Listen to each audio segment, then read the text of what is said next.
বলতে চাই, এটা যদি বিএনপির হাইকমান্ডের নির্দেশে হয় এবং তাকে যদি স্থায়ীভাবে বহিষ্কার না করা হয়, তাহলে এই চেঞ্জির সাথে বিএনপিকে বোঝাপড়া করতে হবে।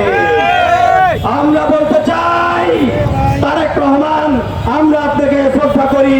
বিগত 16 বছরের যেই সংগ্রাম বিএনপি করেছে, আমরা আপনাদেরকে সেই শ্রদ্ধার চোখেই দেখতে চাই। আপনারা অনতিবিলম্বে এই ফজলুর রহমানদের মতো যে সকল ফ্যাসিস্টদের দোসর, আওয়ামী লীগের দোসর, মুজিববাদের দোসর যারা আছে, তাদেরকে অনতিবিলম্বে বহিষ্কার করুন।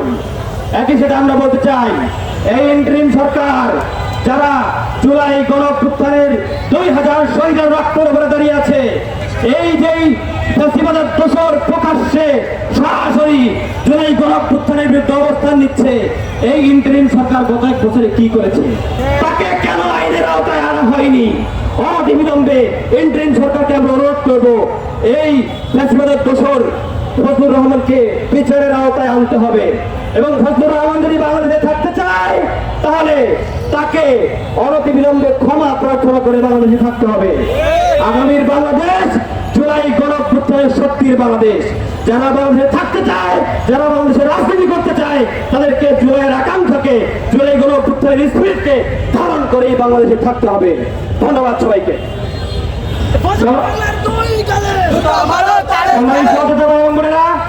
এ পর্যায়ে আমাদের সামনে সমাপনী বক্তব্য নিয়ে আসছেন বৈষম্য বিরোধী ছাত্র আন্দোলনের সংগ্রামী সেক্রেটারি, জুলাই গণঅভ্যুত্থানের অগ্রনায়ক হাসান ইনাম। বক্তব্য নিয়ে আসছেন বৈষম্য বিরোধী ছাত্র আন্দোলনের সাধারণ সম্পাদক হাসান ইনাম।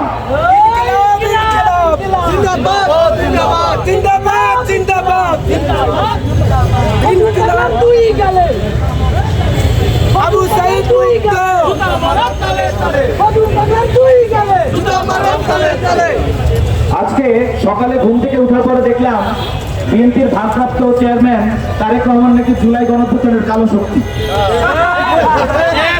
এবং এই মন্তব্য করেছেন তার দলের চেয়ারপারসনের একজন উপদেষ্টা। আমরা আসলে এটা বুঝতে পারি না যে ছাত্র দলের বিপ্রার্থী আবিদ ভাই যখন বলেন কেউ কাউরে ছাড়া যায় না, তখন তার দলের চেয়ারপারসনের উপদেষ্টা কিভাবে আমাদেরকে ছাড়া নিজে কালো শক্তিতে রূপান্তরিত হয়ে যায়।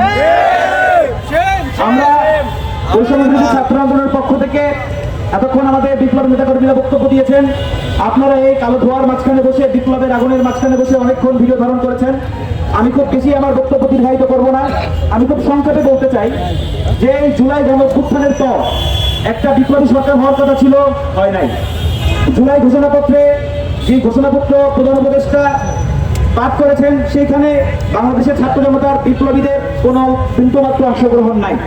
আমরা সবকিছু বুকে পাথর চাপা দিয়ে মেনে নিচ্ছিলাম, কিন্তু যখন অভ্যুত্থানের পক্ষ শক্তিরাই আর এক পক্ষকে শুধুমাত্র রাজনৈতিক কারণে হেয় করছে, তখন আমরা আর মাঠে না নেমে ঘরে বসে থাকতে পারি না।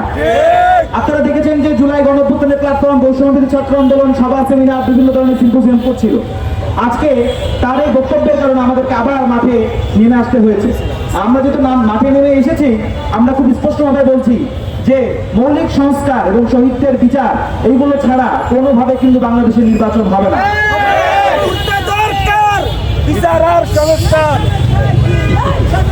আর আপনারা এই মুহূর্তে দেখছেন যে জুলাই জাতীয় সনদ নিয়ে কথা হয়েছে। আমরা গতকালকেও জুলাই সনদ নিয়ে একটি সেমিনার করেছি, সেখানে বিভিন্ন দলের রাজনৈতিক কর্মীরা এসেছিলেন। জুলাই সনদ বাস্তবায়ন কোন সরকার করবে, এটা নিয়ে আমাদেরকে কথা বলা হচ্ছে। এটা তো খুবই দিনের আলোর মতো পরিষ্কার যে যেই অন্তর্বর্তীকালীন সরকার শহীদদের রক্তের উপর দিয়ে দাঁড়িয়ে ক্ষমতায় এসেছে, তারাই জুলাই সনদ বাস্তবায়ন করে যাবে। সেখানে আবার এই প্রশ্ন কেন আসছে যে পরবর্তী সরকারের কাছ থেকে আমরা ওয়াদা নিব এবং সেই হচ্ছে জুলাই সনদ বাস্তবায়ন করবে? এই ধরনের কোনো কিছু বৈষম্য ছাত্র আন্দোলন মেনে নিবে না।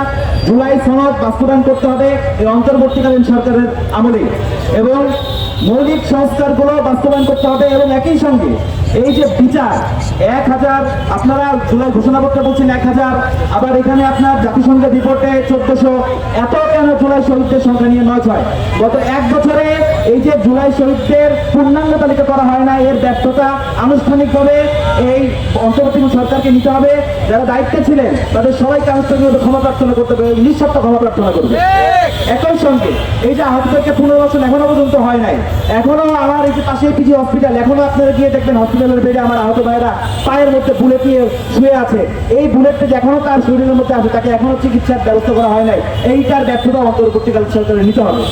এবং সর্বশেষ এই যে আমাদের এই ফজলুর রহমান সাহেবরা যেখানে বসে বসে জুলাই গণ অভ্যুত্থানকে গালিগালাজ করেন, কালো শক্তি বলেন, এই মিডিয়া যে আমরা সংস্কার করতে পারলাম না, এইটার ব্যর্থতাও আমাদের এই অন্তর্বর্তীকালীন সরকারকে নিতে হবে।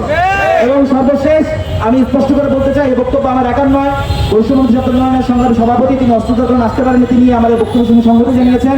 সেটা হচ্ছে কোন রকম যদি কিন্তু ছাড়া ফজলুর রহমান সাহেবকে, এই ফজলু পাগলাকে বৈষম্য বিএনপি থেকে, আমি আরেকবার বলছি, কোন রকম যদি কিন্তু ছাড়া নিঃশর্ত ক্ষমা চেয়ে বিএনপি থেকে ফজলুর রহমান সাহেবকে বহিষ্কার করতে হবে এবং আজীবনের জন্য বহিষ্কার করতে হবে। একইভাবে তিনি এবং তার মতো যারা মিডিয়াতে টক শোতে বসে, এসিডে বসে গণহত্যার বৈধ দান করছেন, তাদেরকে টক শোতে ব্যান করতে হবে। গণহত্যার পরে যেই গণ অভ্যুত্থানের সরকার, সেই সরকারের উপদেষ্টাদের যখন ওইটুক শক্তি নাই, বলতে পারে না, এটা আমরাই বলছি এবং আমরা বলতে বাধ্য হচ্ছি। সবশেষে আমি সবাইকে ধন্যবাদ জানাবো যারা আজকে কষ্ট করে এখানে এসেছেন এবং আমাদের কর্মসূচি বলবৎ থাকবে। সবাইকে সংগ্রামী অভিনন্দন।